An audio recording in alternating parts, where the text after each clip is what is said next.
Rei do universo, quão formoso és, meu Senhor, quão formoso és. Formoso és,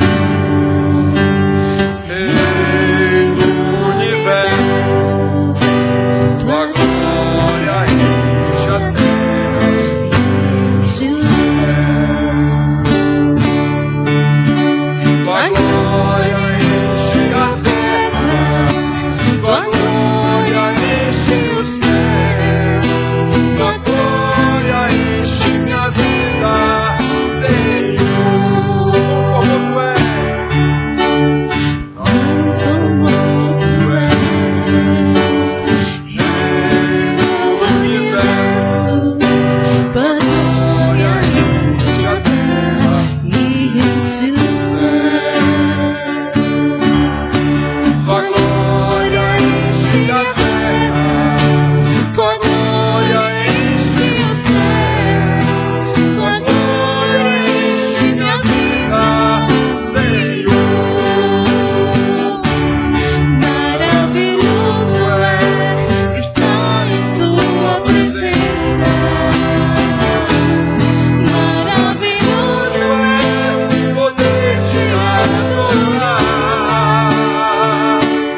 Maravilhoso é tocar em tuas vestes. Maravilhoso é te contemplar, Senhor. Maravilhoso é estar em tua presença. Maravilhoso é poder te adorar. Maravilhoso é tocar em tuas vestes. Maravilhoso é te contemplar, Senhor. Maravilhoso é te contemplar, Senhor. Maravilhoso é te contemplar, Senhor.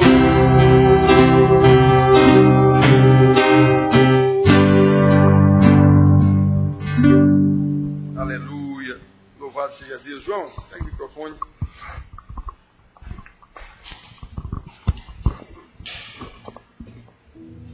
Maravilhoso Deus, louvado, exaltado o teu nome. Obrigado por estarmos aqui mais um domingo na tua casa, junto com os irmãos, podermos adorar, exaltar o teu santo nome.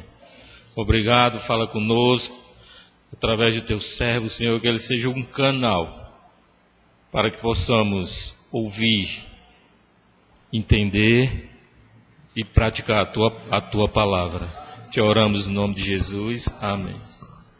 Amém, amém. Podem sentar, irmãos. E vamos abrir nossas Bíblias no livro de 1 Timóteo, carta de Paulo ao seu discípulo e auxiliar Timóteo. Primeira carta. Vamos ler dois trechos pequeninos dessa carta, no capítulo 1, 1 Timóteo, capítulo 1, nós vamos ler os versículos 3, 4 e 5 do capítulo 1, aí a gente dá um pulozinho para o capítulo 3 e lê os versículos 14 e 15. Muito bem, então 1 Timóteo, capítulo 1, versículos 3 ao 5, diz assim: Quando eu estava de viagem rumo à Macedônia, te roguei permanecesses ainda em Éfeso para admoestares a certas pessoas, a fim de que não ensinem outra doutrina, nem se ocupem com fábulas e genealogias sem fim, que antes promovem discussões do que o serviço de Deus na fé. Ora, o intuito da presente admoestação visa o amor, que procede de coração puro e de consciência boa e de fé, sem hipocrisia. Aí vamos pular para o capítulo 3 e nós vamos ler os versículos 14 e 15, que diz assim: Escrevo-te estas coisas, esperando ir ver-te em breve, para que, se eu tardar, fiques ciente de como se deve proceder na casa do Senhor, que é a igreja do Deus vivo, coluna e baluarte da verdade. Amém. Que Deus abençoe, meus queridos, o nosso entendimento neste momento, para a gente ouvir os ensinamentos e, com a mesma graça de Deus, colocar isso em prática. Então, irmãos, como eu disse hoje de manhã, atenção, como eu disse hoje de manhã, quando nós estamos fazendo pregações em série de algum tema, algum assunto, alguma coisa, muitas das pregações que eu preparo têm a ver com o que eu vejo e escuto de vocês mesmo durante a semana. Então, Zap, Facebook, aí eu mandam um Zap para mim, mandam mensagem para mim, mandam vídeos, mandam textos. Eu digo, meu Deus do céu. Vejo no Facebook, meu Deus do céu. Então, irmãos, algum tempo atrás foi, os muçulmanos estão chegando no Brasil, que cheguem, eu até preguei aqui na época, que cheguem. Se eles vierem, sabe quem mandou? Deus, não foi o diabo não, foi Deus. Deixa virem. Então, de novo essa semana, recebi várias vezes mensagens de vídeo, mensagens de áudio, contendo informações sobre uma provável proibição, perseguição, em alguns casos dizia isso, contra os evangélicos na Bolívia. Que lá será proibido, na verdade, qualquer tipo de religião, a não ser uma religião que vai ser criada pelo próprio presidente lá, o meu amigo Evo Morales, que é nada mais, nada menos do que o socialismo, o comunismo. Aí pronto, as mensagens do pânico, e agora, temos que orar pelos irmãos da Bolívia. Perseguição da igreja, mas de que igreja nós estamos falando? Quando falamos em perseguição da igreja, de que igreja nós estamos falando? Disso que a gente vê e ouve toda hora por aí, chamada de igreja evangélica?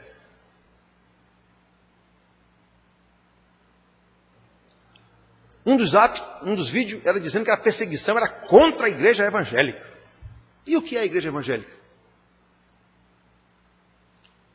São as organizações religiosas, denominacionais, na verdade, impérios, qualquer uma, impérios de homens, qualquer uma, no livro nem a nossa.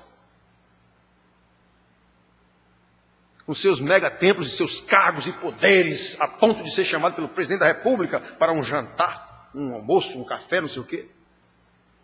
É isso que a gente chama de igreja? Afinal, o que é a igreja? O que caracteriza uma igreja, ou a igreja de Cristo? É esse o nosso assunto. O que é a igreja? Qual é a verdadeira igreja? O que é que Paulo está dizendo para esse irmão aqui? Não permita que ensinem besteira dentro da igreja. Toma cuidado. Ensina na fé. A igreja é coluna e baluarte da verdade. Irmãos, conforme eu tenho insistido em lembrar para os irmãos aqui, embora a palavra igreja em nossos dias está totalmente associada a templo e a denominação, igreja pentecostal, igreja presbiteriana, igreja batista, igreja congregacional, aí o que é? Não é ali, onde é que fica a igreja? A igreja é o templo, no caso, é o prédio. Onde é que fica a igreja? Fica ali, no canto da igreja tal, é o templo. Então, na nossa cultura, a palavra igreja está totalmente associada ou à denominação religiosa ou ao prédio. Dificilmente tem alguém que fale em igreja se lembrando do corpo, dos membros. Dificilmente. A verdadeira igreja é constituída por pessoas e não por templo ou por denominação. É por pessoas verdadeiramente cristãs, verdadeiramente discípulos de Jesus. Observe que a preocupação do apóstolo Paulo não é com denominação, não é com prédio, não é com templo, e sim com o ensino que estava sendo transmitido àqueles irmãos. Ele não queria qualquer desvio no ensino da palavra de Deus, qualquer acréscimo provindo de fábulas e genealogias, não permite que ensinem besteira aos irmãos. Era essa a preocupação do apóstolo, era esse o seu zelo. Eu não quero que alguém ensine nada fruto de imaginação de homens. Quando eu te deixei aí, foi exatamente para demonstrar em certas pessoas, a fim de que não ensinem outra doutrina, nem se ocupem com fábulas e genealogias sem fim. Ensine o que provém da fé. O que é fé aqui? É o conhecimento da palavra de Deus.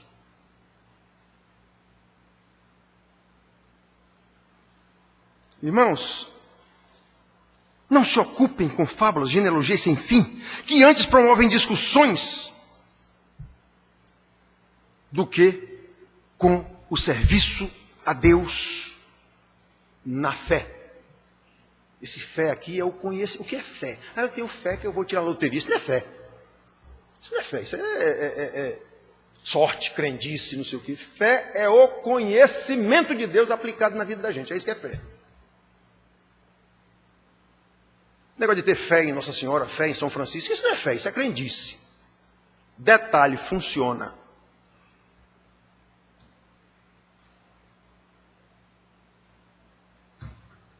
E sabem quem faz funcionar? Deus. Não é São Francisco nem Nossa Senhora, não. É Deus, está na Bíblia. Você não quer engano? Então lá vai o engano. Então, irmãos, prestem bem atenção. No versículo 5, o apóstolo diz que o motivo do seu zelo com o que se ensinava aos irmãos é o amor que procede de coração puro e de consciência pura e de fé, sem hipocrisia. Irmãos, eu insisto, prestem atenção. Tanto o amor, que Paulo está falando aqui, como o coração puro, que Paulo está falando aqui, como a consciência limpa, como ele está falando aqui, derivam da fé. E esta fé só é transmitida aos verdadeiros cristãos pela palavra de Deus. Romanos 10, 17. A fé vem pelo ouvir e o ouvir a pregação do Evangelho.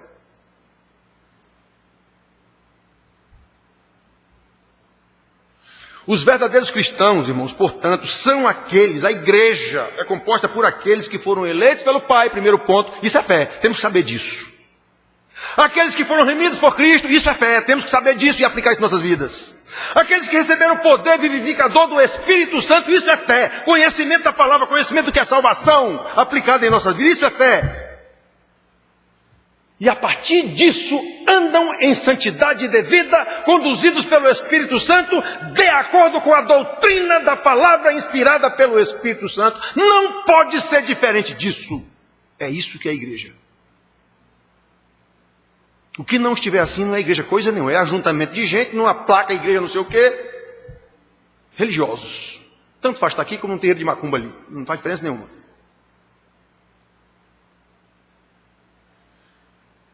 São estes os salvos, são estes que compõem a verdadeira igreja. São pessoas que se reúnem no prédio, sim, um prédio chamado de templo, sim. Por quê? Porque isso é cultural, é assim mesmo. Só que eles apresentam, essas pessoas, os verdadeiros discípulos de Jesus, os verdadeiros salvos, eles apresentam características específicas. São pessoas guiadas, repito, pelo Espírito Santo, que edificam suas vidas espiritualmente através da doutrina, do ensino, da oração. Tudo sobre um fundamento, a palavra do Senhor. Tanto o estudo da doutrina na palavra do Senhor, como a oração, de acordo com a doutrina. Conduta de vida. Olha, Paulo está aqui ensinando um pastor. Ele está ensinando um pastor para como é que esse pastor deve cuidar da sua igreja. Esse ensinamento das cartas de Paulo aqui a Timóteo e a Tito não são especificamente para igrejas, não. Se aplica, a gente ensina as igrejas. Mas eles são escritas para uma pessoa, que é o pastor da igreja, para ensinar ele como é que ele deve ensinar a sua igreja. Essa é a finalidade dessas cartas pastorais. Tem ensinamento para a igreja? Tem, como eu estou dando aqui agora, mas é especificamente para um pastor, e eu estou mostrando para vocês o que é uma igreja. Não está escrito aqui. O que é uma igreja? É esse conhecimento que Paulo insiste em transmitir a Timóteo, a Tito também, mostrando como proceder na casa de Deus, como ele diz aqui. E obviamente ele não está falando de prédio, ele não está falando de templo, ele não está falando de denominação.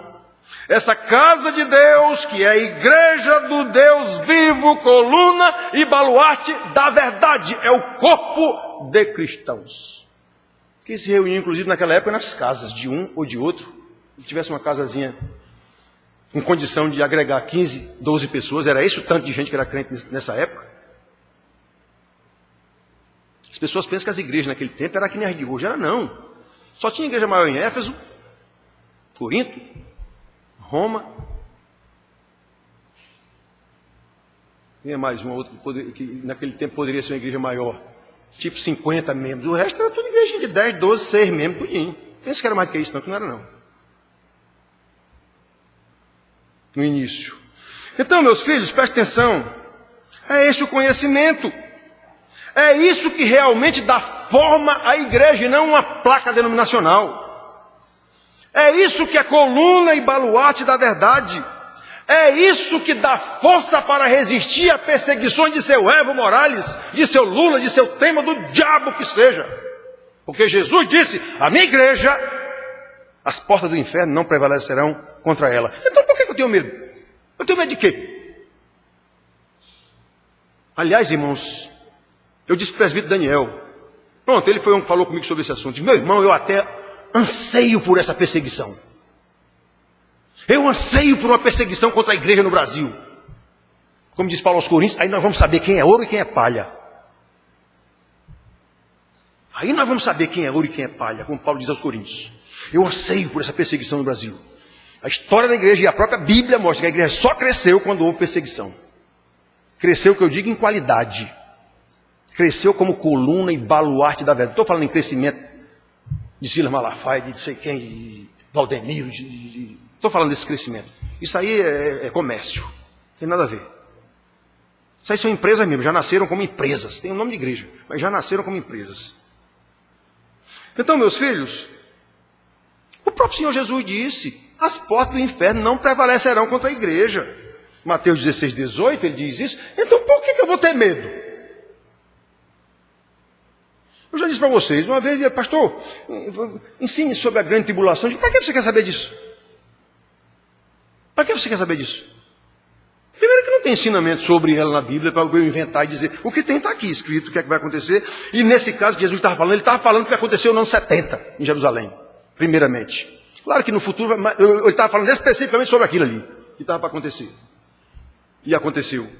Então, por que você quer saber, meu filho? Não, homem, se vier, eu passo por ela. Do jeito que ela vier. Eu não sou filho de Deus, eu não sou eleito, eu não sou um servo de Deus, eu não sou um discípulo de Jesus, eu não sou a igreja de Cristo, eu não sou o corpo de Cristo, então eu vou ter medo de quê? Então essa é a primeira característica, irmãos.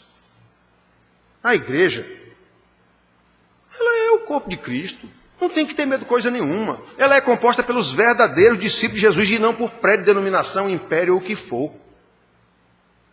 É com base nisso que desde século IV, Agostinho criou essa ideia de igreja visível, que é isso aqui que a gente está vendo, prédio, congregação, um monte de gente, e igreja invisível, os que verdadeiramente são crentes. Ele criou essas figuras da igreja visível, que está aqui, o Brasil tem 36% de crente. Não tem nem 6, imagine 36. Tem 36% de religiosos. Tem nem 6, ora 6. Então, essa é a igreja. Não é prédio, não é denominação, não é império.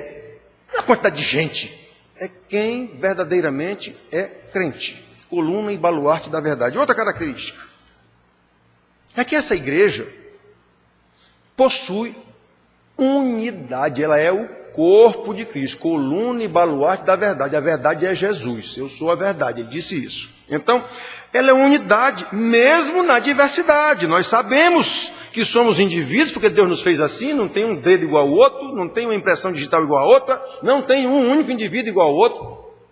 Senão ninguém somava nada a ninguém. Se fosse iguais, indústria, montagem em série, todos os carros saem iguais, todas as geladeiras saem iguais. O ser humano não é assim. Nós não estamos em linha de montagem. Deus, na sua infinita sabedoria, nos fez diferentes, porque Ele utiliza as nossas diferenças exatamente para que nos edifiquemos mutuamente.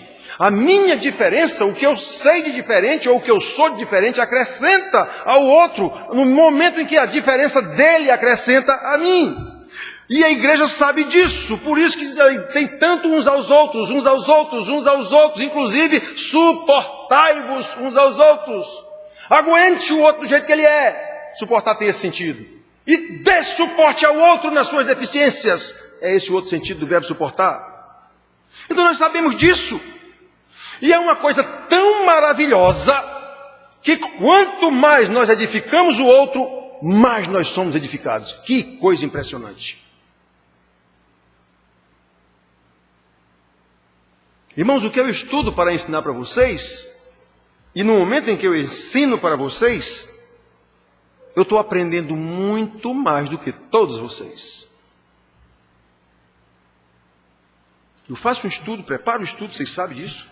Preparo o estudo, e na hora que eu estou ministrando o estudo, o que vem de insights, como se diz, das próprias leituras que eu fiz e tudo, não está no texto que eu fiz, mas vem na hora alguma coisa. Não é misterioso, não, é conhecimento, vem a lembrança de alguma coisa. Inclusive, não está aí não, eu digo para vocês, não está aí não. Acrescentem aí, muitas vezes eu digo. Então, no momento em que nós edificamos os outros, nós somos edificados. Que coisa impressionante como Deus é sabido.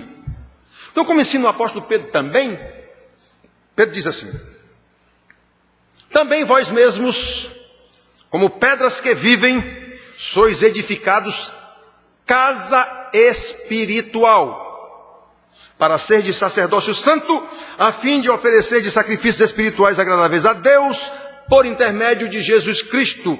1 Pedro 2,5. Vocês serão edificados como? Como casa espiritual. E não como igreja, placa não sei o quê, prédio não sei de quê, denominação não sei de quê. Vocês serão edificados casa espiritual, a fim de oferecer de sacrifícios agradáveis a Deus. Que sacrifício é esse? É matar bicho? Boi? Não. É o que Paulo chama. O sacrifício vivo é você mesmo. O que é esse sacrifício vivo? É eu me sacrificar. Eu não vou mais fazer a minha vontade, agora eu vou fazer a vontade do meu Senhor. Eu não tenho que me amar. Como hoje eu tive esse tipo de conversa com a irmã. Eu preciso me amar. De onde foi que você aprendeu isso? Qual foi o versículo que disse isso? Não tem nenhum versículo da Bíblia dizendo que você tem que se amar. Tem centenas dizendo para você amar o próximo. Entenda o amor de Deus, Ele ama você, pronto, você entendendo isso, você vai se amar naturalmente, não é doida? Aprendeu, meu Deus me ama e me manda agora que eu ame o próximo. Não há na Bíblia qualquer documento, qualquer versículo, qualquer intenção que diga que você tem que se amar. Quem diz isso é psicologia. Ora, se eu sou uma pessoa normal, eu me amo. Se eu não estou me amando, eu estou precisando de um psiquiatra, na verdade. Estou com um problema sério. Então, irmãos, é casa espiritual, para sermos sacerdócio santo, sacrifício agradável a Deus, como Paulo ensina lá em Romanos, capítulo 12, versículo 2, 1 e 2.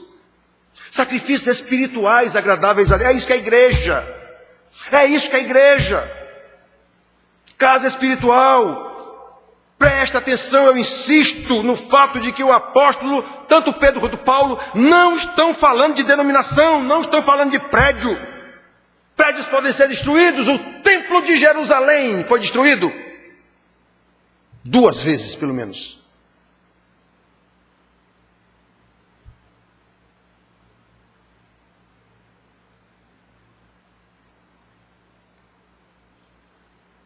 E um dos vídeos que mandaram para mim foi um louco, dizendo que o templo de Jerusalém vai ser reconstruído, que o Donald Trump é quem vai reconstruir. Meu Deus do céu, que loucura, rapaz. Que loucura. Você era um pastor. Que loucura!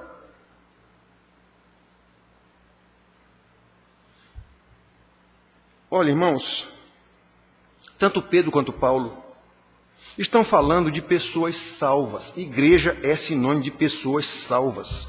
Pessoas guiadas pelo Espírito Santo. São estas pessoas mutuamente edificadas umas às outras com sacrifício agradáveis, espiritual, agradáveis como sacerdócio, como Pedro está dizendo aqui.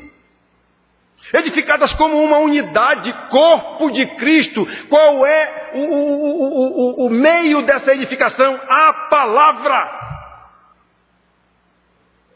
O ensinamento da palavra, como ele diz aqui, em amor, na fé. O que é fé aqui é o conhecimento de Deus.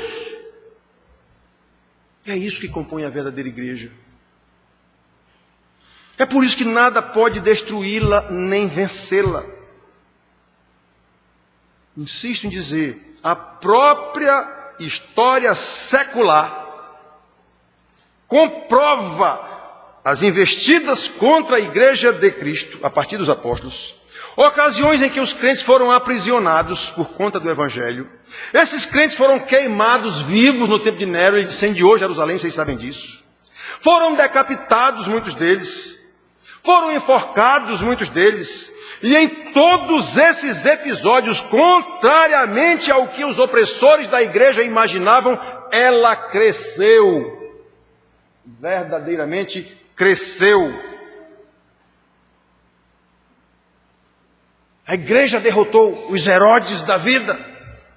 A igreja derrotou os Césares da vida. Eles não conseguiram frear a igreja.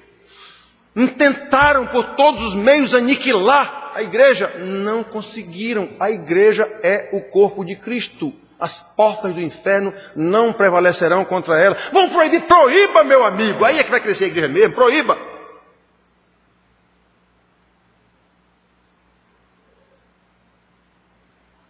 A igreja é indestrutível. Porque ela é um corpo, o corpo de Cristo. Essa é a segunda característica de uma igreja verdadeira. Outra característica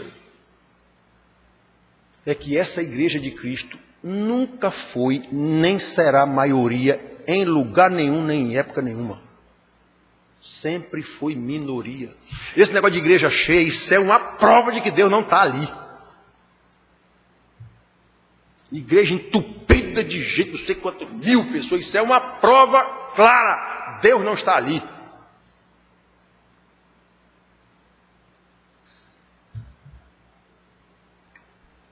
Todos nós sabemos que a verdade, Jesus, o mundo jaz no maligno, o mundo jaz na mentira, então ele não quer a verdade. Então, a Bíblia diz isso, nós sabemos disso. Então como é que está esse mundaréu de gente agora? O pessoal está sedento do evangelho. Isso é uma loucura alguém dizer isso. O pessoal está sedento da palavra. Que conversa é essa? A Bíblia não diz que o pecador é inimigo de Deus? Como é que ele está sedento da palavra? Só se ele foi convertido. Senão jamais um pecador vai ser sedento de palavra com ele, não. Ele pode até ser curioso. Eu quero saber, esse pastor está ensinando, eu vou ver o que ele está ensinando. Mas sedento da palavra, isso é uma loucura. É contra o que a Bíblia diz. Totalmente contra. A igreja nunca foi maioria coisa nenhuma. O mundo não quer a verdade. A filosofia, inclusive, ensina que o homem é incapaz de viver se não for na mentira. E é mesmo. Não tem condição de viver só na verdade. Nem crente nenhum tem condição de viver só na verdade, só na verdade, só na verdade. Não tem. Ele é um pecador. Como é que ele vai viver só na verdade?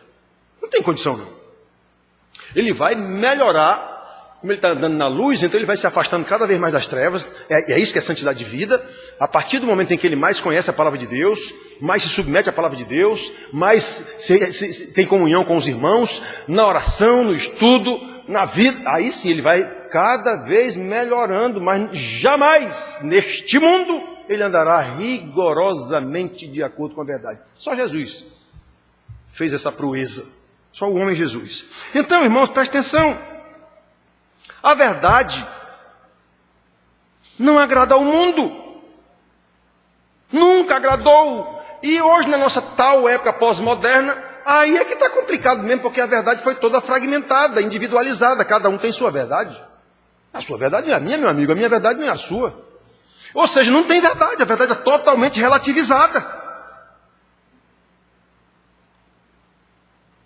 O Senhor Jesus disse que serão poucos os que seguirão a verdade. Irmãos, eu vivo dizendo para vocês aqui, foi Jesus quem disse que a porta é estreita e poucos entrarão por ela. Foi Jesus quem disse que o caminho é apertado e poucos caminharão por ele. Meu Deus do céu, isso serve ou não serve? Então como é que essa igreja é tudo entupida com 70 mil pessoas? Está errado, tem alguma coisa errada. Não é a verdade que está sendo ensinada ali.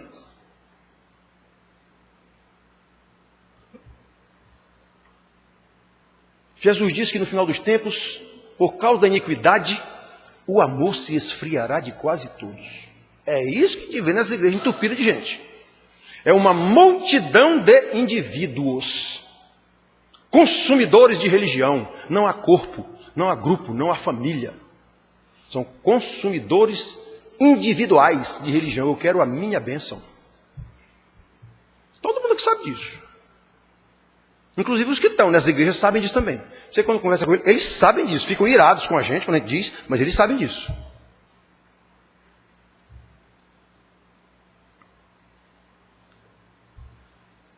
A igreja, irmãos, nunca foi grande. Israel, no Velho Testamento, que Deus fez de Israel uma grande nação, ele mesmo disse, não fica 1/10. Não tem 1/10 aí que é salvo. Ele mesmo disse. Nem por serem israelitas, são descendentes de Abraão.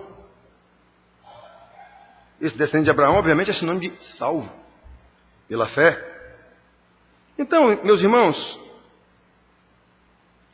essa história de encher igrejas com programas, vamos fazer tal coisa. Eu vejo os irmãos, os programas de crescimento, não é nem crescimento, é até tentativa de salvar algumas igrejas às vezes. Vamos fazer tal coisa, vamos fazer um dia aqui na rua, na nossa frente aqui, vamos botar uma placazinha aqui, atravessando a rua, pare para tomar um copo d'água, não sei o que e tal.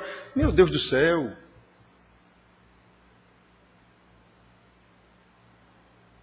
E um dia até aconteceu isso.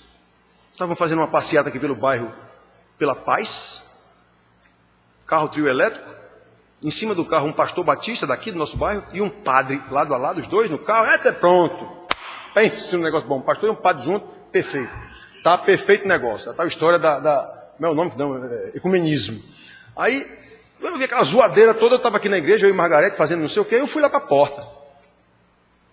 O carro vinha mais ou menos ali assim.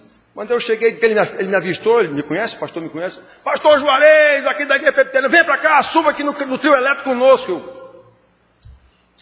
Quando chegou bem na frente, pastor, não, eu fico aqui dando água para quem precisar. Pronto, então quem está na passeata e precisar de água, eu estou aqui, eu dou água para quem precisar. Tolice, rapaz. O cara achar que com isso ele vai conquistar alguém para Jesus. Meu Deus do céu. Ninguém conquista ninguém para Jesus não, meu amigo. Se você pregar o evangelho para a pessoa, Deus é quem vai conquistar os seus eleitos. Não é você não, com o seu artifício.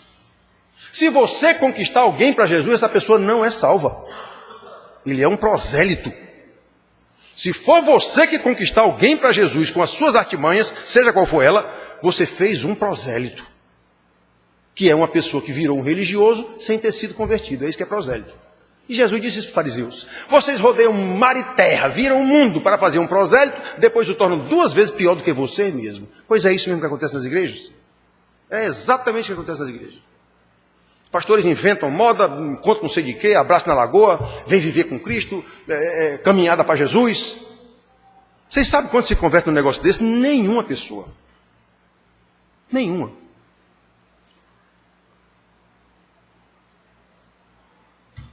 Deus é misericordioso e pode salvar alguém? Pode.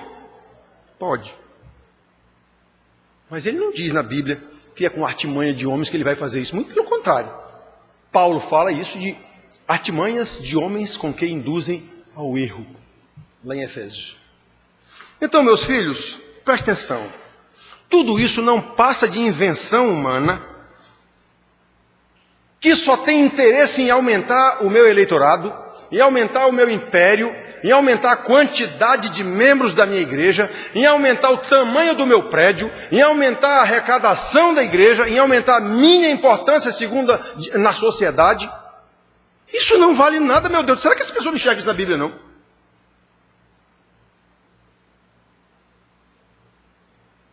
Eu fui de uma igreja aqui, em João Pessoa, presbítero, e um dia me chega lá esse pessoal do Top of Mind,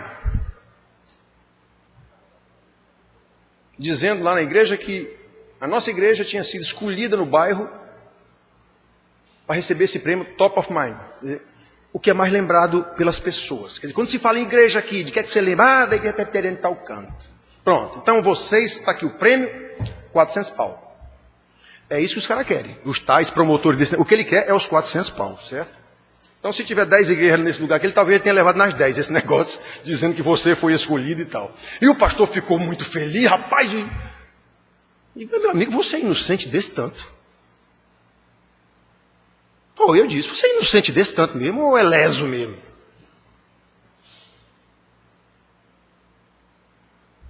O que esses caras querem é os seus 400 contos.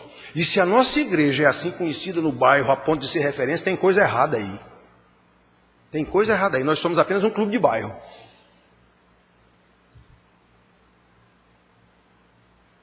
Que a igreja tem que ser, como é que a expressão que eles usam às vezes? A igreja tem que ser, como é? É tipo significativa, mas não é essa palavra não. Tipo importante, relevante. A igreja tem que ser relevante no lugar onde ela está. Onde é que tem na Bíblia isso? A Bíblia diz que a igreja onde ela chega, ela cria problema. Esses que transtornaram o mundo chegaram até nós. Foi isso que foi dito dos apóstolos. Esse negócio do mundo se agradar da igreja, tem coisa errada com essa igreja. Tem coisa errada com essa igreja. A igreja e o mundo não batem. A igreja é luz, o mundo é trevas. Meu Deus, por que as pessoas não enxergam isso na Bíblia?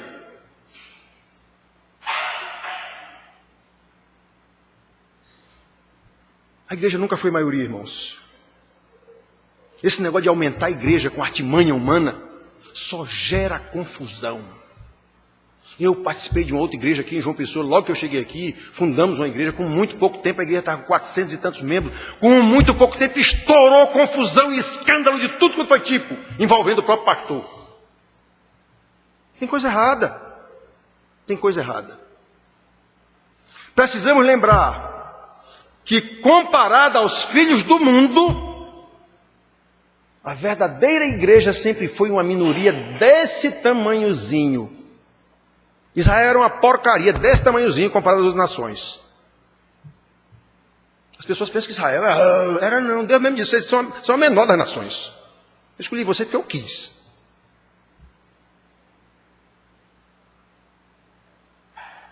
Portanto, irmãos, essa história de querer converter o mundo, essa história de João Pessoa para Jesus, de vez em quando a gente vê aí, João Pessoa para Jesus, as igrejas todas, vamos nos reunir, João Pessoa, vamos declarar. Eu me lembro que uma vez Malafaia veio aí, vamos declarar João Pessoa para Jesus. Isso é uma loucura. Uma pessoa que é verdadeiramente crente ao ouvir isso, diz que isso é um louco. Isso é um louco, tem nada a ver com Deus. Não existe isso. Igrejas entupidas, repito, de indivíduos, simplesmente indivíduos, que não formam corpo nenhum, não formam família nenhum. Isso é totalmente antibíblico. Até mesmo os grandes avivamentos da história da igreja, prestem atenção, eu conheço a história da igreja, fiz especialização nisso. Até mesmo os grandes avivamentos da história da igreja começaram com um tantinho de nada de gente orando.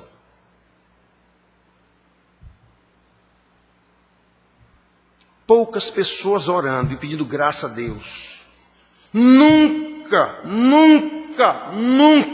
foi feito avivamento nenhum na história da igreja com grandes passeatas, com multidões de pessoas corridando todo mundo. Nunca. A história da igreja nos mostra que homens de Deus, às vezes sozinhos, pastor, sozinho, numa localidade de um bando de cachaceiro, beberrão, minerador de minas, das minas de carvão, tudo cachaceiro, e o pobre do pastor sozinho, orando e clamando a Deus, Senhor, me ajuda com esse povo. Um homem só. Mesmo assim, irmãos, esses missionários fiéis, pastores fiéis, estes poucos membros da verdadeira igreja, como os primeiros discípulos de Jesus, onde eles passam, eles transtornam o mundo. Esses que transtornaram o mundo chegaram até nós. Porque, como disse o apóstolo Paulo em 2 Coríntios, 2 Coríntios 2,14, por onde eles passaram, saíram espalhando a boa fragrância de Jesus, que é o conhecimento do Senhor. Quem for eleito de Deus, vai agarrar esse conhecimento do Senhor. Quem não for, vai fazer oposição a você. Ou então você que dê um jeito de agradar o camarada para ele ficar aqui na sua igreja. O que não tem Deus nessa história. Era esse o zelo de Paulo, para que nosso amigo Timóteo, meu filho Timóteo, presta atenção, eu te deixei aí em Éfeso, exatamente para tu admoestar. Admoestar é repreender. Eu já disse para vocês várias vezes aqui, a palavra admoestar e a palavra exortar, às vezes são usadas como sinônimo, não são. Exortar é encorajar a pessoa a continuar fazendo o que ele está fazendo. Admoestar é repreender a pessoa para que ela não faça mais o que ela está fazendo. Então são duas palavras com sentido totalmente diferentes. Embora são usadas na igreja como se fosse sinônimo. Não são não, tem nada a ver. Exortar, é encorajar, você está certo, continue, é assim mesmo, lute, vá em frente. É isso que é exortar. Já admoestar não. Meu amigo, você está errado. Pare de fazer isso.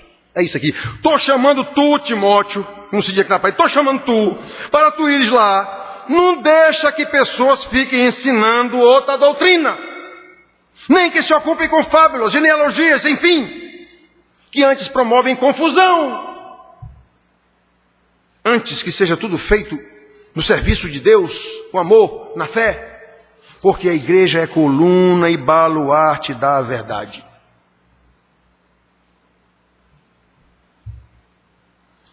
Conforme esses versículos que nós lemos, somente seguindo a palavra de Deus, sem qualquer desvio, sem qualquer acréscimo provindo de fábulas e genealogias, como o mundo está dizendo aqui, é que a igreja de Deus verdadeiramente é coluna e baluarte da verdade. Quem está comigo desde o início aqui sabe que esse foi o nosso projeto para essa igrejinha. Emar não está aqui, que foi um que começou desde o início comigo, o presbítero Rick também. E os irmãos tinham essa preocupação. Pastor, isso aqui nós vamos dar um jeito, a gente vai aumentar, que a igreja vai crescer. E eu sempre disse, vai não, meu amigo. Vai não. Por quê? Porque eu vou ensinar a palavra de Deus com integridade. Sabe quando é que ela vai crescer? Nunca. Eu sempre disse isso. Ela não vai crescer. Eu vou ensinar a palavra de Deus. E a palavra de Deus não agrada a pecador, não, rapaz. Não agrada nem a salvo. Porque é um sacrifício que o salvo passa a fazer. No poder do Espírito Santo, mas é um sacrifício, como Paulo diz, seja o vosso culto um sacrifício vivo. Que é isso? Eu vou deixar de fazer o que eu quero, isso é um sacrifício, para fazer o que Deus manda. Isso é um sacrifício. E eu só posso fazer isso fortalecido no Senhor e na força do seu poder. Efésios 6:10.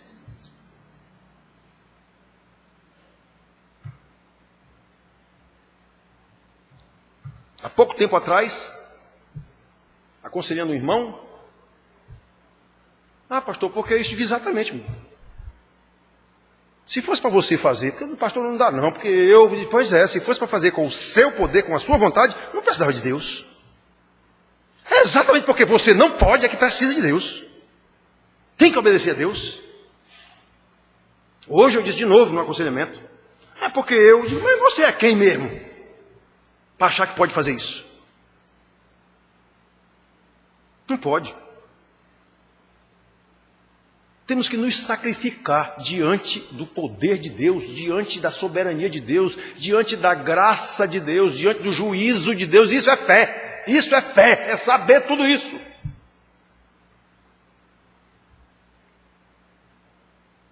Esse foi o projeto inicial para a nossa igrejinha. Os irmãos sabem como eu luto para ensinar aqui. Os irmãos sabem disso.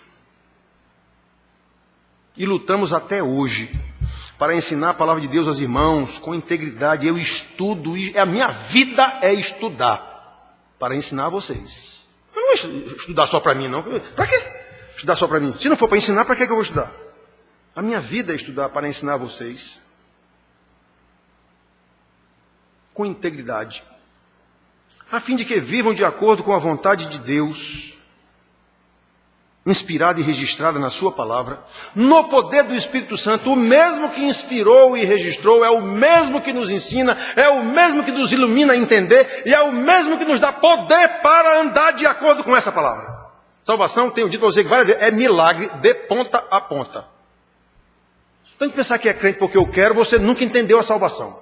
Salvação é um milagre. Ser crente é um milagre. O tempo todo é um milagre.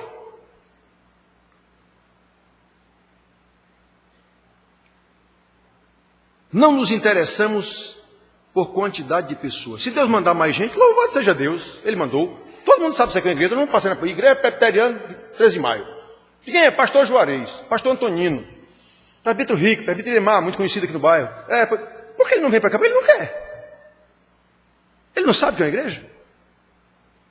Quem chamou a irmã Vanira para vir para cá? Ninguém. Ela veio porque ela quis.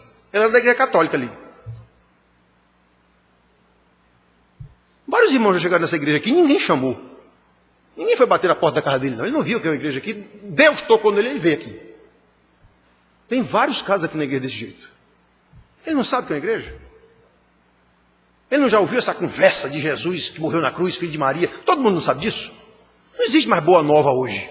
Essa história de pregar boa. Que boa nova? Todo mundo sabe disso. Era boa nova naquele tempo dos apóstolos. Naquele tempo era boa nova. Vão dizer para o mundo inteiro essa história de missões hoje, isso é palhaçada, isso é comércio.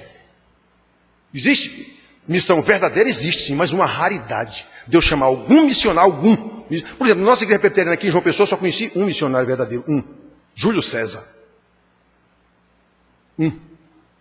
Esse era um missionário chamado por Deus e verdadeiro. Os outros eram turistas, às custas de igreja, safados. Então, naquele tempo, inclusive entre os judeus, havia a promessa do Messias. Só que eles achavam que era um Messias tipo Davi. Chega um camarada montado num jumentinho, pobre, lascado, como a gente diz aqui na Paraíba, que morre feito um revolucionário herege, contra o governo, contra a igreja, contra tudo, morreu como um maldito numa cruz. Pois é essa a boa nova, é esse o Messias mesmo. Então isso foi pregado no mundo, entre os judeus e entre os gentios. Era essa a boa nova, esse aí é o Salvador mesmo. Mas hoje, onde é que isso é boa nova para alguém? Todo mundo sabe disso. Não há um vivente na terra que não sabe dessa história. Então essa história de missões, não, é curral eleitoral. Eu quero aumentar o meu eleitorado. Eu quero aumentar a quantidade de membros da minha igreja, da minha denominação. Eu quero aumentar o patrimônio. Nossa arrecadação esse ano foi tanto. Aumentamos tantos por cento, não sei o quê. É isso que eu escuto quando eu vejo reunião geral da nossa igreja, inclusive. A palavra do presidente é sempre essa. Primeira palavra, nós aumentamos não sei onde, reduzimos não sei onde, aumentamos não sei quanto de arrecadação. Eu digo, meu Deus do céu. Nenhuma é diferente de nenhuma, não. Paulo aqui não está falando a nossa igreja dos gentios é diferente da igreja lá de Tiago, dos judeus. Ele não está falando isso aqui não. Ele está falando de quem é verdadeiramente crente, de quem é verdadeiramente igreja. Ele não está falando de partido, de nome de igreja, de placa de igreja, de prédio. Não. Ele está falando de quem é crente, de quem é salvo.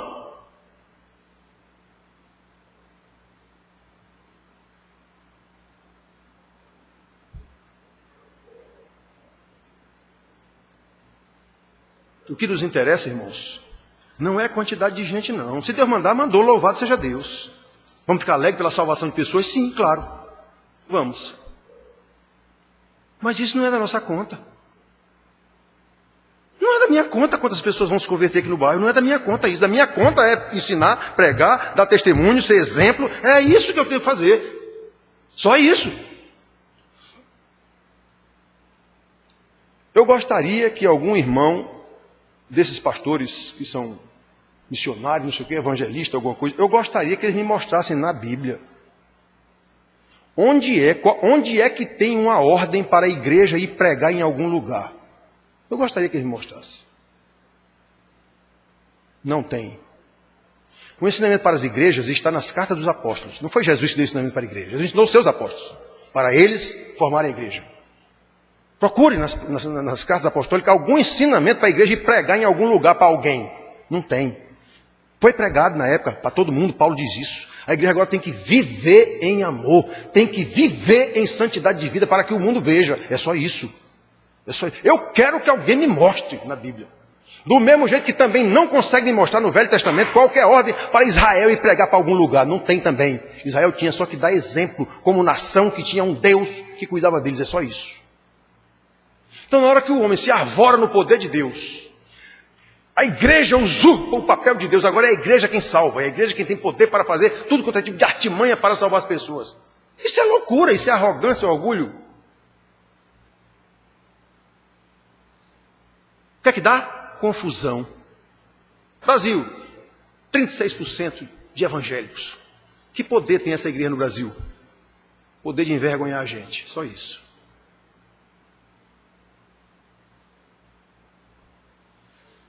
O que nos interessa, irmãos, é ser conhecidos como uma verdadeira igreja que é coluna e baluarte da verdade. Eu já tive a vergonha de conversar com pessoas do mundo. Ah, o senhor é o pastor Juarez? Sou. Fulano de tal é diácono da sua igreja, não é? Aquele é um safado. Eu digo, meu Deus do céu.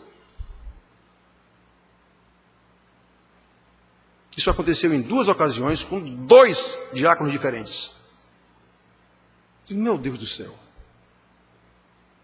Então eu quero 30 diáconos desses para quê aqui dentro? Para aumentar a minha vergonha? Não interessa a quantidade de pessoas, irmão. Interessa se ele é crente. Detalhe, os 2 foram botados para fora daqui.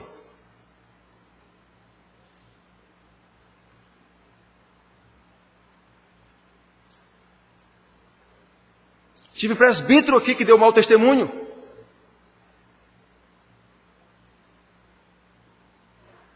Dois também. Irmão, você não pode mais ser presbítero aqui nessa igreja. E o que é que eu faço? Vá-se embora daqui. Isso aconteceu aqui, em 2 casos. Seu testemunho foi terrível. O que você está fazendo não tem nada a ver com o ensinamento da Bíblia. Então você não tem condição nenhuma de ser ministro dessa igreja aqui, de ser oficial dessa igreja aqui.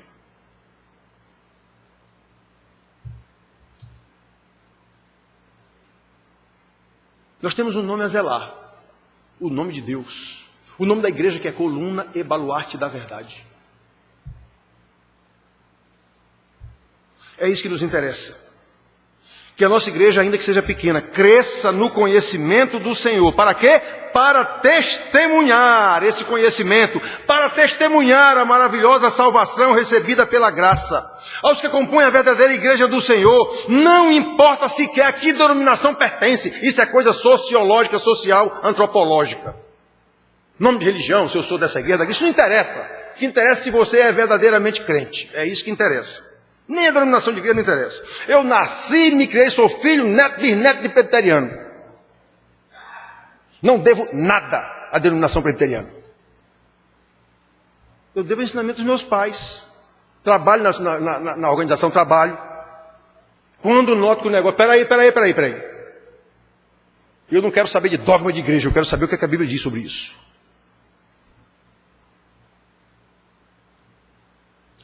Que todo mundo critica a igreja católica, os tais evangélicos. Todo mundo critica a igreja católica, pois são do mesmo jeito, cheio de dogma e de regra dentro da igreja que não está na Bíblia. Não está na Bíblia. Nós inventamos e ficou por isso mesmo. Pronto.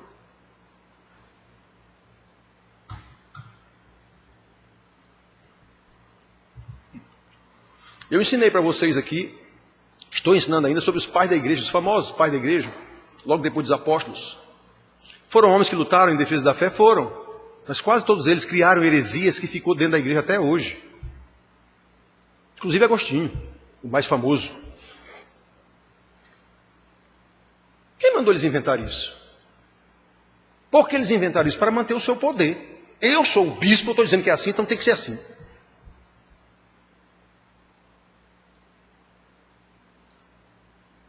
Portanto, irmãos, a verdadeira igreja de Cristo não interessa sequer a placa. Não interessa a denominação. Como eu falo essas coisas, já me perguntaram, então por que você continua na igreja presbiteriana? Porque é tudo igual, meu amigo. Se eu sair daqui para outra é a mesma coisa. Aliás, essa nossa é a melhor que eu conheço. Pronto, é por isso que eu estou aqui ainda. Eu nasci aqui, me criei aqui, mas é a melhor que eu conheço em termos de doutrina, de seriedade, no trato, ainda é, no trato da palavra. Por isso que eu não saio daqui. Porque é tudo igual. Na verdade, igrejas de homens.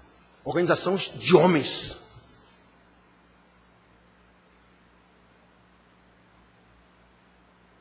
Esse negócio de placa de igreja, prédio, tamanho de igreja, poder dessa igreja, poder que eu digo social, político.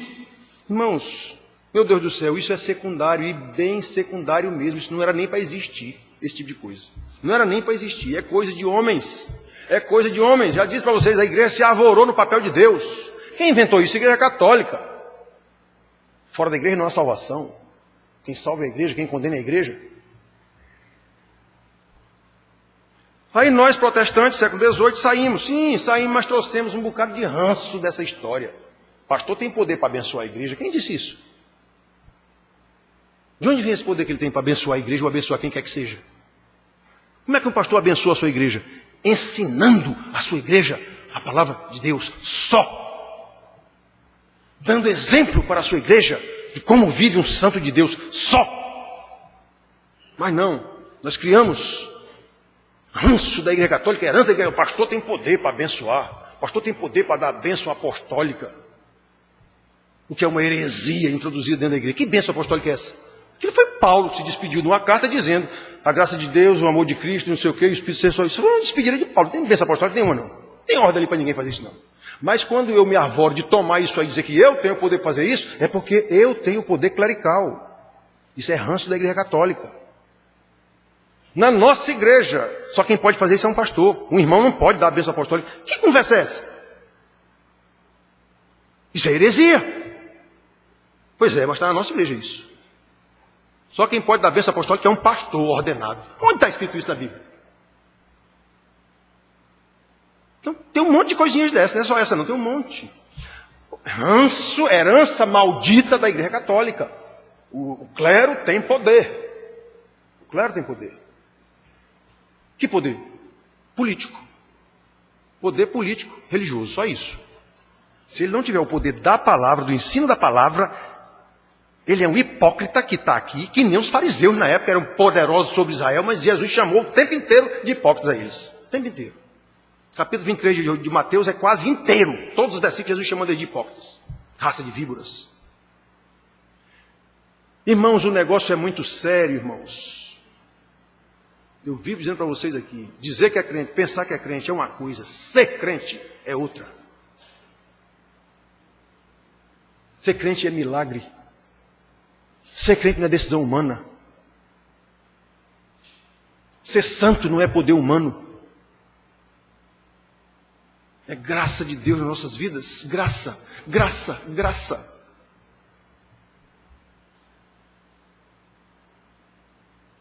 O que importa,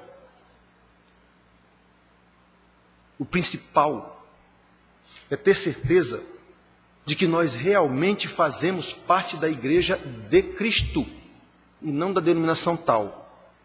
Nós fazemos parte da igreja verdadeira de Cristo.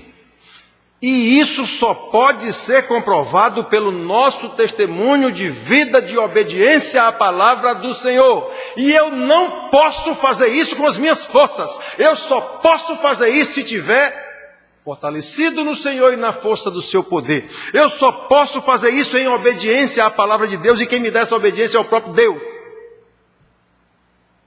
Eu só posso fazer isso com amor. E esse amor só pode ser se o amor de Deus já estiver em mim. Como eu disse para a irmã hoje, eu tenho que me amar, não tenho que me amar nada. Eu tenho que ser amado por Deus que me salvou, e agora eu vou amar os outros por causa disso. Inclusive amar os meus inimigos, como Jesus mandou. Orar por eles. Só crente pode fazer isso. Só a igreja verdadeira pode fazer isso. Irmãos, o negócio é tão grave, tão grave.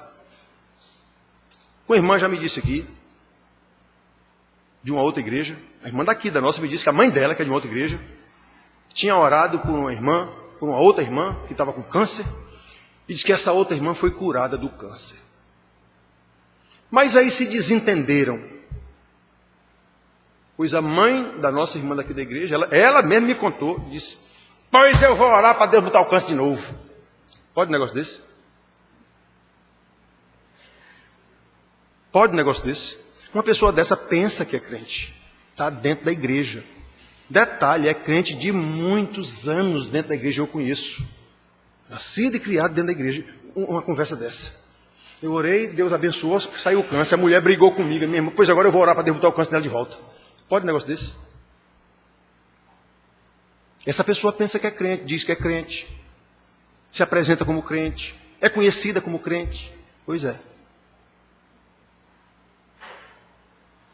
Certeza, irmãos, temos que ter certeza de que fazemos parte da Igreja de Cristo, e isso só pode ser comprovado pela nossa vida de testemunho, de obediência à palavra de Deus, com amor aos irmãos, primeiramente, da família da fé, como Paulo diz, amor pelas almas perdidas. Por isso é que nós temos que testemunhar elas têm que ver em nós que tem coisa diferente, elas têm que ver em nós o poder de Deus, e não é poder para fazer milagre, maravilha, não, é o poder para eu ser crente. Ela tem que perceber isso, há um poder diferente dessa pessoa.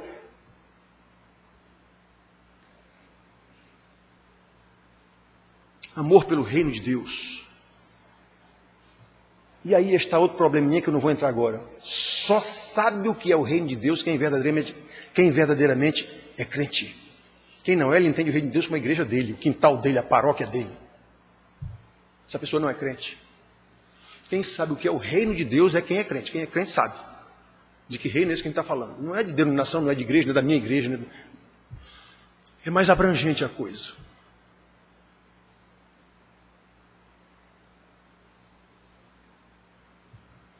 Já houve a ocasião aqui de eu ter que perguntar para irmão, até presbítero mesmo, em situação dessa.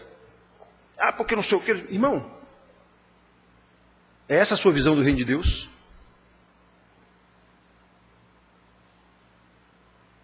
É essa a sua visão do reino de Deus? A nossa paróquia? Está complicado. Está complicado. Então, meus filhos, prestem atenção. Esta é a verdadeira igreja, que é coluna e baluarte da verdade. Uma igreja que deve ser ensinada com esmero pelos seus pastores, como Paulo diz, te deixei aí, Timóteo, para tu cuidares disso. Não permite que ensinem besteira aí.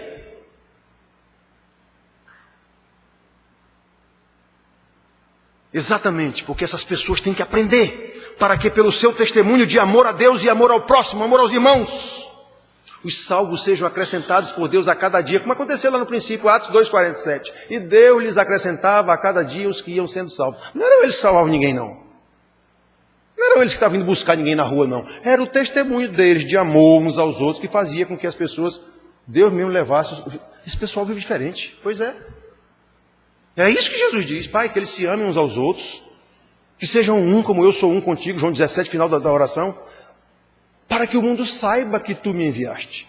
É o nosso amor, é a nossa vida de amor, não é a nossa pregação coisa nenhuma, não, é a nossa vida de amor. De acordo com a fé. Então Deus, a seu tempo, salva os seus eleitos, capacita esses seus eleitos pelo ensino do pastor, ensino da palavra de Deus com integridade. Aí essas pessoas são capacitadas por esse ensino, oração, comunhão com os irmãos. Ele é capacitado a suportar qualquer adversidade, qualquer tribulação, qualquer perseguição de Evo Morales que porventura lhe sobrevenha. Essa pessoa é crente, ele é corpo de Cristo. Eu quero lá saber de Evo Morales, meu amigo, de Temer, de quem quer que seja. Eu faço parte do corpo de Cristo. É esse o ensino bíblico, irmão, sobre o que é a igreja. A verdadeira igreja. Aquela que é coluna e baluarte da verdade. Que Deus nos conceda a graça de amar os seus ensinamentos. Amar a sua palavra. Para que a gente possa dizer como salmista, Salmo 19, versículo 11, guardo no meu coração as tuas palavras para não pecar contra ti.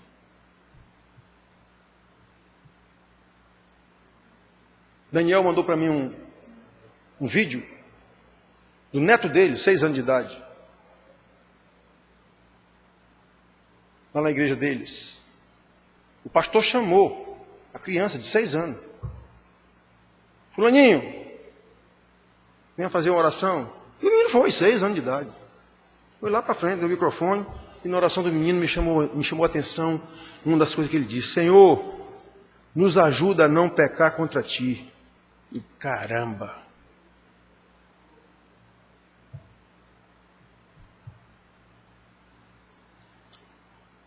Já disse para vocês aqui várias vezes, Daniel não gosta que eu diga isso.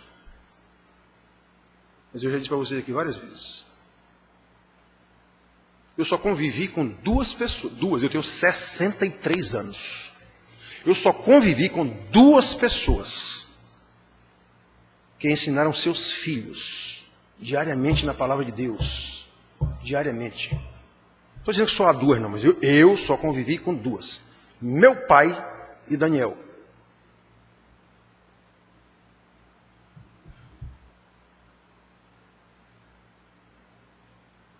Eu sei que meu irmão também fez isso. Eu não fiz isso. Por quê? Porque na minha juventude, na minha época de ainda casado novo e tal, a minha religião chamava-se Banco do Brasil. A minha igreja chamava-se Banco do Brasil. A minha casa era Banco do Brasil. Cometi essa idiotice de passar 20 anos dentro do Banco do Brasil. Negligenciando minha mulher, minhas filhas e tudo. Graças a Deus ele me salvou disso. Porque eu era crente. Só estava iludido. Então eu não convivi com meu irmão, eu sei que ele fez isso. Meu irmão que é pastor em Niterói, eu sei que ele fez isso. Mas eu não convivi com ele. Quem eu convivi, meu pai, todo dia meu pai ensinava a gente na mesa, todo dia, com exceção do domingo. E Daniel. Esse eu convivi com ele, sei. Sei que fazia isso com os filhos, com os netos, sei, continua fazendo. Daí eu sei.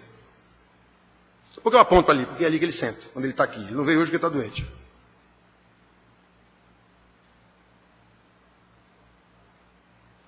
Então, irmãos, qual é o testemunho que dão da gente, como igreja? Ontem, uma reunião de presbitério, como vocês sabem disso, vários pastores presentes, presbíteros, e alguém falou alguma coisa sobre esse negócio de... Alguém falou que não sei quem, porque o pastor tal, porque não sei quem, porque o presbítero tal... Eu digo, meu filho, vocês têm que entender quem falou na hora disso. Você conhece quem falou? Não, muito bem. Você conhece de quem ele falou? Conheço, então pronto. Se você conhece de quem ele falou... Aí eu disse, não, eu quero que vocês saibam que quando uma pessoa vem me falar, por exemplo, eu dei o exemplo, por exemplo, Daniel, eu conheço há 26 anos. Eu conheço o caráter de Daniel. Então, se alguém vier me falar mal de Daniel, que eu convivo com ele há bastante tempo, quem é a pessoa que está falando? Se eu não conheço, então não merece nem eu considerar. Se eu conheço e sei que o caráter dessa pessoa é duvidoso, eu não vou considerar de jeito nenhum o que ele está dizendo. Eu não conheço Daniel. Aí, como eu sei que tem muita gente na nossa igreja que não gosta muito de Daniel pelo fato de ele ser muito rigoroso e muito incisivo nas posições dele, eu aproveitei isso. Eu quero dizer para vocês aqui, senhores pastores e presbíteros, que o presbítero Daniel, que em todo canto, quando alguém me encontra, irmãos, isso é invariável. Invariável. Quando eu encontro um pastor ou um presbítero da nossa denominação, a pergunta é invariável. Como é que está Daniel lá? Eu já sei o que ele quer dizer com essa pergunta. Todos perguntam isso. Eu já sei o que ele quer dizer. Está bem, muito bem. Muito bem, meu presbítero lá, professor de escola dominical. Eu disse, eu quero que vocês saibam uma coisa.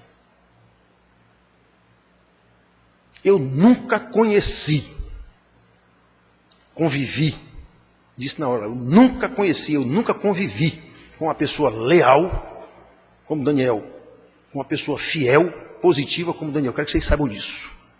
Meu presbítero lá. Então o testemunho que dão da gente, qual é o testemunho que dão da gente? Eu sou realmente coluna e baluarte da verdade? Eu faço parte dessa igreja?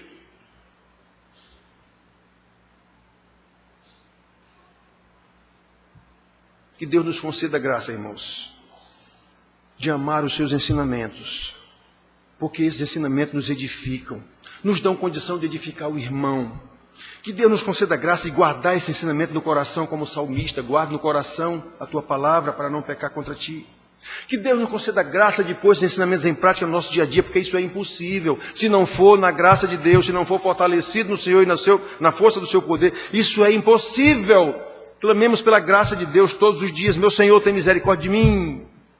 Eu tenho o teu nome para zelar, Senhor. Não sou eu que importo, não, é o teu nome. O que é que vão dizer de ti, Senhor, por causa do meu testemunho? Que a gente possa orar assim todo dia, toda hora. Senhor, é o teu nome, Senhor. Não permita que eu caia, não permita que eu vacile, meu Senhor, porque é o teu nome. Como Moisés dizia, o que é que vão dizer do teu grande nome? Eu digo que sou da tua igreja, eu digo que sou discípulo teu, eu digo que sou salvo. Sim, e como é que eu vou dar um testemunho diferente disso, meu Senhor? Me abençoe, me ajude, não me deixe. E Deus faça isso, queridos, com a nossa igrejinha. Eu já disse para vocês, a nossa igrejinha, com 30 membros, 40 membros, 50, tem 72 na verdade. Não precisa nem tudo isso. Para que João Pessoa saiba que aqui de fato se reúne a igreja do Senhor Jesus Cristo, que é coluna e baluarte da verdade. Que Deus faça isso para louvor da sua glória. Amém.